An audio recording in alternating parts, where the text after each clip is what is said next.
ফের ফের গঙ্গা ভাঙনের আতঙ্কে শামশেরগঞ্জের কামালপুরের মানুষ। চোখ থেকে উড়ে গেছে রাতের ঘুম, কপালে চিন্তার ভাঁজ।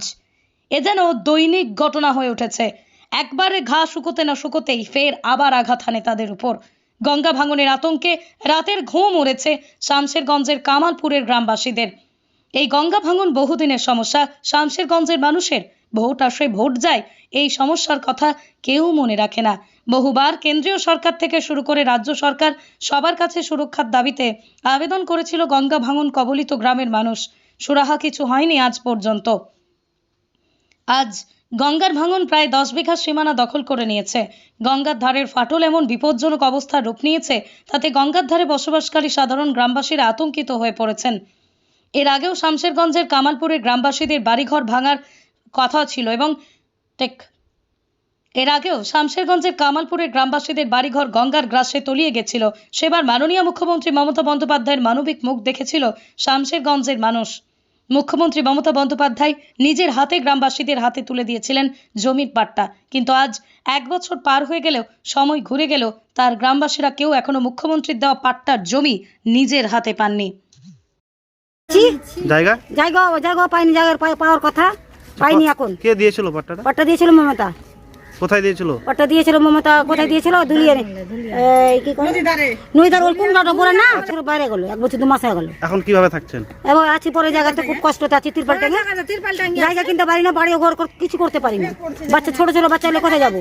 কি চাইছেন? আবার পড়ছে। আমরা চাই জায়গা, আমরা আবার চাই বাড়ি। আমরা বাড়ি চাই, জায়গা পাই।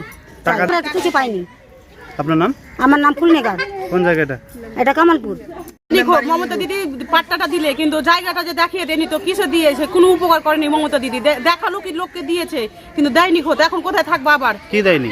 জায়গা দেখিয়ে দেয়নি, পাট্টাটা দিয়েছে, জায়গা দেয়নি, টাকাও দেয়নি। ৭৭,০০০ টাকা দিবে কথা ছিল, ওটাও দেয়নি। এখন কোথায় থাকবে? কতদিন দেওয়া হলো পাট্টা? পাট্টাটা হয়ে গেল 1 বছর 2 মাস হয়ে গেল। আচ্ছা, কোথায় থাকছেন এখন? এখন মায়ের বাড়িতে থাকছি। স্কুলে ছিলাম এর আগে, স্কুল থেকে মায়ের বাড়িতে আছি। কতজন পেয়েছিল এই গ্রামে পাট্টা? এই ১৭ জন মতন পেয়েছিল। ৭০,০০০ জনের বাড়ি পড়েছিল, ১৭ জন পেয়েছে। এখন যে জায়গাটা দেখিয়ে দেন তো কোথায় থাকবে সবাই?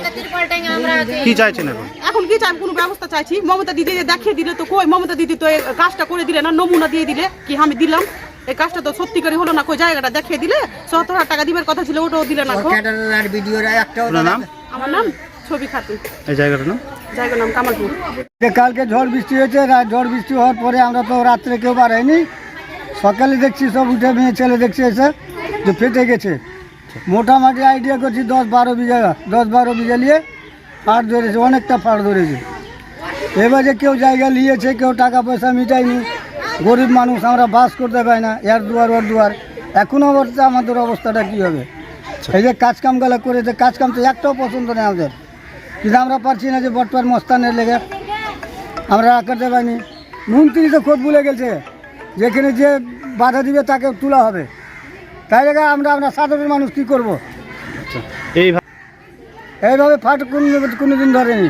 গঙ্গা ভাঙন হয়েছে, কিন্তু হ্যাঁ, গঙ্গা ভাঙন হয়েছে, হঠাৎ বেঁচে গেছে। কিন্তু এবার যে দৃশ্যটা হয়েছে, এই দৃশ্যটা হয়নি। প্রায় কতটা নিয়ে এলাকা? এরা মোটামুটি 10-12-15 বিঘা ধরেন মোটামুটি। এর আগে ভেঙেছে, আমরা সন্ধ্যাবেলা দেখলাম যেমনি ঝাড়ু দিয়েছে। আর যেতে যেতে আমরা সব ছেলে পিলে, আমরা বউ বেটি সব মেয়ে ছেলে নিয়ে দাঁড়িয়ে আছি। আর এরই মধ্যে দেখতে দেখতে বাস একবারে বসে গেল। বাড়ি গলিয়ার সময় টাইম পাইনি, একবারে দেখতে দেখতে বা চোখের পলকে বসে গেল। এবার এখানে মোটামুটি ধরেন বসবাস না হলে তো এখানে 70-80 ঘর আছে। বাগানটাই 70-80 ঘর আছে। আর যারা বাইরে চলে গেছে এখনও পুষছে। কেউ টাকা মিটায়নি, কেউ টাকা কিনতে পারেনি। কেউ হয়তো জায়গা নিয়েছে, কেউ বাড়ি করেছে, কেউ বাড়ি করেনি।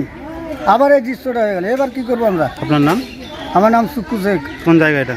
কামালপুর। কি চাইছেন? কামালপুর পশ্চিমপাড়া। কি চাইছেন এখন? এখন কি চাইবো আমরা? আমাদের যেটা সান্ত্বনা, যেটা আমরা শান্তি চাই, আমাদের ব্যবস্থা করুক, ব্যবস্থাটা চাই আমরা।